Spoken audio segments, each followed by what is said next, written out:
Corona संक्रमण पूरी तरह बेकाबू होता नजर आ रहा है। बीते 24 घंटों का जिक्र करें तो यहाँ पर 14,994 नए मामले कोरोना संक्रमण के सामने आए हैं।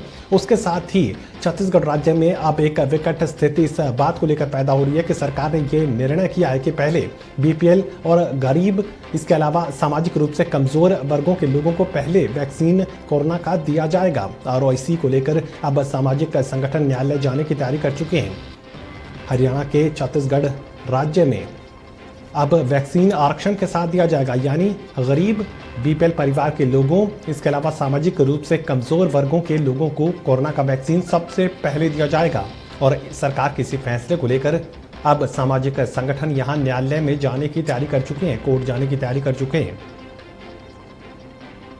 राज्य ने प्रत्येक विकास खंड को 800 वैक्सीन दिए हैं और सामाजिक और आर्थिक रूप से कमजोर बीपीएल परिवार के सदस्यों को पहले वैक्सीन लगाने की बात कही है।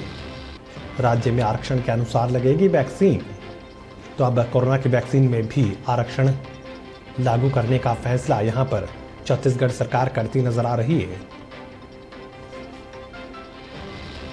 बता दें, बीते 24 घंटे में 14,994 नए संक्रमित मिले हैं। राजधानी रायपुर की स्थिति सबसे बदतर इस वक्त नजर आ रही है। बीते 24 घंटे में 1,118 कोरोना संक्रमण के नए मामले सामने आए हैं। अकेले राजधानी रायपुर में 216 लोगों की मौत हुई।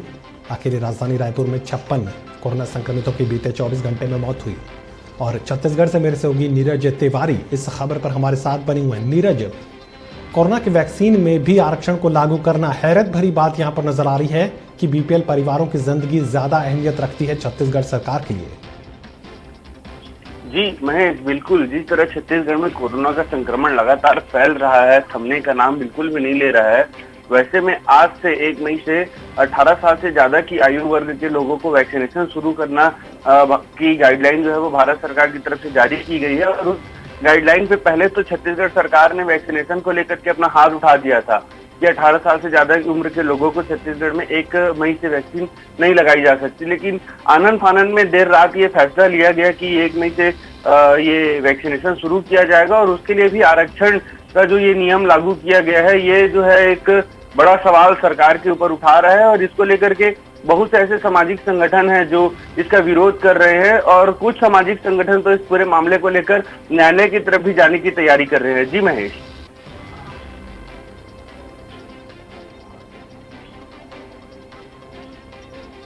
विरोध होना भी चाहिए। आप जाति के आधार पर, धर्म के आधार पर, अमीर या गरीब के आधार पर किसी की जिंदगी का फैसला नहीं कर सकते। जी बिल्कुल महेश, जिस तरह से छत्तीसगढ़ में ये हालात बने हैं वैक्सीनेशन को लेकर के, सामाजिक और आर्थिक रूप से कमजोर परिवारों को जो है पहले वैक्सीनेशन का जो बात जो है वो राज्य सरकार कर रही है, तो बिल्कुल ये विरोध होना ही चाहिए और इस पर सरकार को अपना फैसला भी बदलना चाहिए, क्योंकि गरीब परिवार की जान भी उतनी ही अमूल्य है जितनी की सामान्य लोगों की जान है। तो इस पर ये जो फैसला है राज्य सरकार का, ये बिल्कुल उचित नहीं है और इसको लेकर के राज्य सरकार को अपने फैसले पर पुनर्विचार करना चाहिए और जो सामाजिक संगठनों का विरोध है उस विरोध की बात को भी सुन करके जो है वो अपना फैसला बदलना चाहिए। जी महेश।